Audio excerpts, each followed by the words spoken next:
It's been 2 years since I last saw and photographed the Northern Lights here in Scotland. We've just not been lucky, unfortunately. There's not been much happening with the sun, and the small shows that we have had, unfortunately, I have missed. But tonight is looking really interesting. The Aurora forecast is predicting KP5, which doesn't always mean very much, but what it does mean is that there is quite a high chance of seeing the Northern Lights, providing a few other scientific things fall into place. But not only is the chance of seeing the Northern Lights quite high tonight, but we've also got the very unusual opportunity tonight of having clear skies and a very small crested moon. So if the Northern Lights do appear, the chances of seeing them and capturing them on camera is very high. And I am super excited for tonight.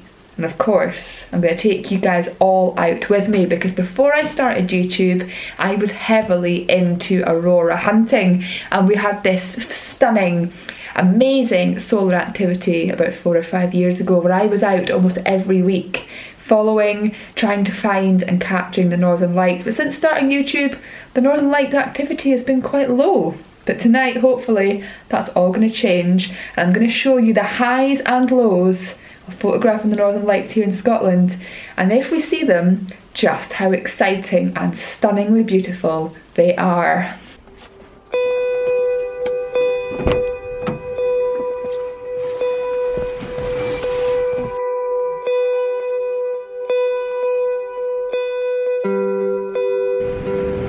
We've arrived at our location tonight, which is somewhere that's very familiar to my channel. We're at Rattray Head, where there's that beautiful lighthouse.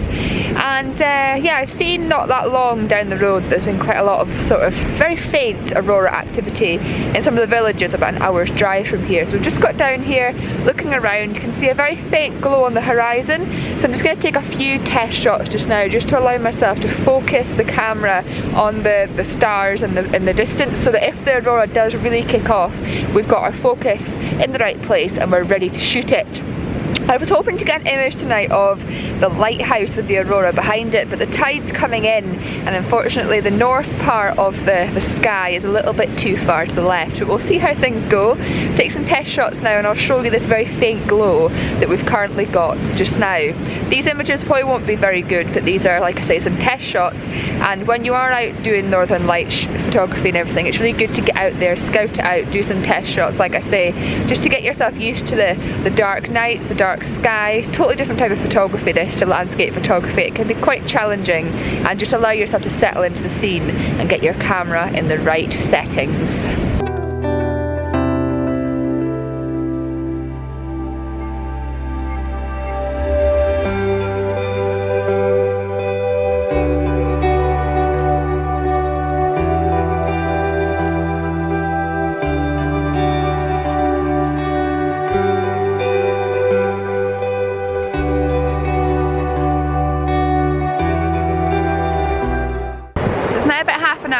Since I last took some photographs of the Northern Lights when we first arrived, and it started to get quite a bit brighter now. We have got still quite a lot of cloud on the horizon, which is obscuring our view, but we have got some of the Northern Lights and the aurora poking out over the top of it, and it is much brighter than it was when I first came here.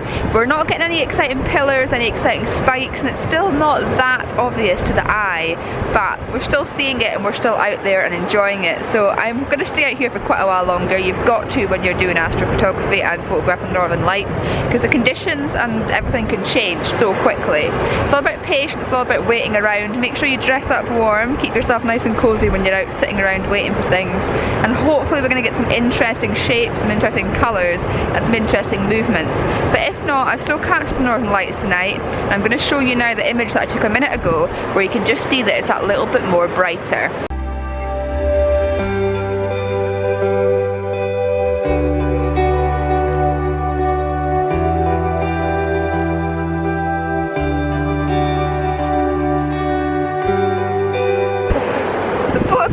Northern Lights requires a lot of patience, and sometimes if things aren't quite going to plan, you're not quite getting the Northern Light display that you were hoping for, or nothing's happening. I like to get creative with other styles of astrophotography and interact with the stars basically, and try and get some interesting astrophotography style images, just to again show where you are. And also it's a great way in between waiting for the aurora to happen to keep yourself warm, to keep your creativity up. And if you're not lucky enough to see the Northern Lights, it means you're going to go home with something of interest. So I've just taken some interesting images of the sand dunes here with the stars above them, including the constellation, the Plough, and I think it looks quite interesting and unusual, and I really like it.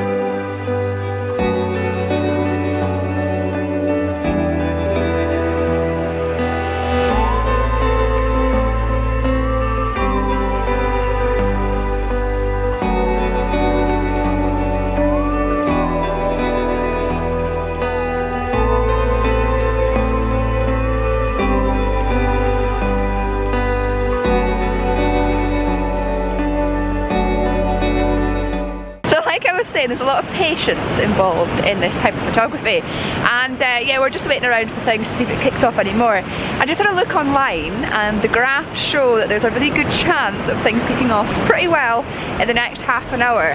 I'm no expert at reading these graphs, but people are getting quite excited, and I know that if the graphs start to go downwards, quite often it means there's something exciting about to happen.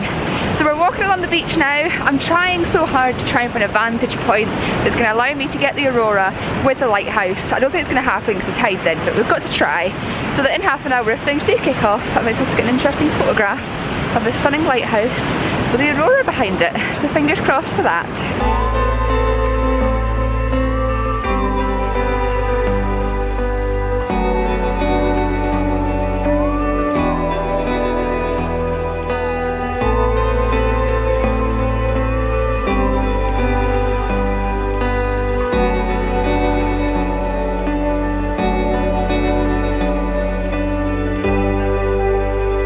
That was the end of our aurora hunt, and as you can probably see, vlogging in the dark is very challenging. So before we say goodbye for another vlog, I want to show you 3 images that I took on location that night that I never spoke about at the time, and I feel these are probably my best and most favourite ones from the evening.